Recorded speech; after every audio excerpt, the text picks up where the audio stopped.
Bonjour et bienvenue dans cette nouvelle vidéo où nous allons voir comment créer un bot avancé à l'aide de la librairie Discord.py.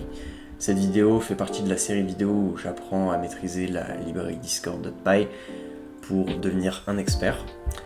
Alors, généralement, quand on crée un bot, on s'imagine la structure suivante que vous voyez là sur le code, avec notre objet bot qui est de type commands.bot, qui a le préfixe et les intents, un événement onReady, et un run avec le token classique. Le problème étant que la création classique d'un bot a certaines limitations dues au fait qu'on ne peut pas réellement le manipuler. Un des exemples les plus classiques est qu'on ne peut pas ajouter de cog à notre bot, et donc pour ne plus avoir ce problème, il est possible de créer une nouvelle classe qui va hériter de commands.bot, ce qui va nous permettre de manipuler ces méthodes et de créer des événements directement dedans. Donc pour ce faire, nous allons supprimer ceci et créer une nouvelle classe que nous allons appeler MyBot, qui va hériter de commands.bot.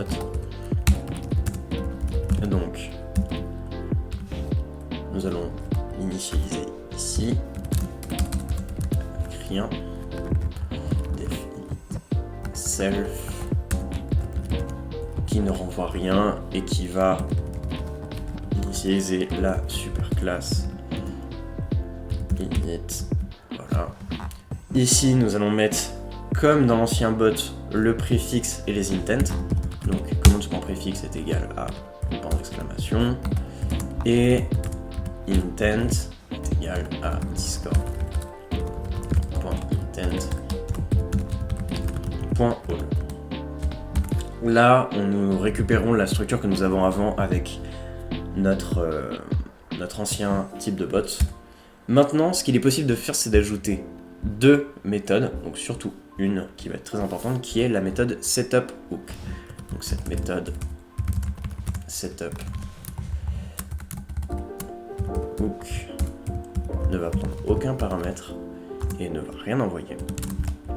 Cette méthode est réellement utile, pourquoi? Parce qu'elle est appelée avant l'événement onReady. Donc, comme nous pouvons le voir ici, c'est une routine qui est appelée pour setup le bot, qui par défaut est vide, et ça permet de faire un setup asynchrone après que le bot soit enregistré, mais avant qu'il soit connecté, donc avant l'onReady. Et donc ici, ce que nous allons pouvoir faire, c'est déjà appeler une commande qui va être self.tree.sync, qui pour l'instant ne va pas être utile, mais qui plus tard sera essentiel, qui va permettre de définir de charger les commandes slash qui sont absolument essentielles dans Discord.py. Alors juste pour l'appel de cette commande, il faut le mettre en asynchrone, comme ceci. Donc à partir de ce moment, toutes les commandes slash seront enregistrées dans notre bot, et la dernière chose que nous pouvons faire, c'est l'événement onReady, qui est comme avant, ne va prendre aucun paramètre et ne rien renvoyer, et qui va afficher print je suis comme ceci. Et voilà, là notre premier bot custom et avancé a été créé. Pour la configuration, nous faisons comme avant, c'est-à-dire que nous créons un nouveau bot, un nouvel objet, et nous le lançons comme ceci. Et normalement, tout va être bon. Et voilà, notre bot est en ligne. Maintenant, en tant que tel, cette configuration est inutile, mais nous verrons dans les prochaines vidéos à quel point cela peut être utile pour créer et surtout pour lier des cogs, et plus tard pour les commandes slash.